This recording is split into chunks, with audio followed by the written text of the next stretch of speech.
আসসালামু আলাইকুম বন্ধুরা, পেটের কোন অংশে কিসের জন্য ব্যথা হয় একটু জেনে নিন। ডান সাইডের নিচের দিকে অ্যাপেন্ডিসাইটিস, তারপর উপরের পেট গ্যাস্ট্রিক আলসারের ব্যথা, ডান উপরের পেট লিভার এবং গল ব্লাডার, বাম উপরের পেট অগ্নাশয় পাকস্থলী,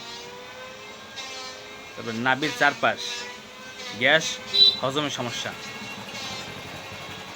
বাম পাশে নিচে কোলন সমস্যা, নিচের পেট মহিলাদের যদি নিচের পেটে ব্যথা হয় তাহলে ইউটেরাস ও পিরিয়ডের ব্যথা, ডান পাশের পেট কিডনি পাথর ইনফেকশন, বাম পাশের পেট কিডনি সমস্যা, গ্যাসের সমস্যা বা গ্যাস জমা হলে ব্যথা, পুরো পেট ছড়ানো ব্যথা, ফুড পয়জনিং সংক্রান্ত।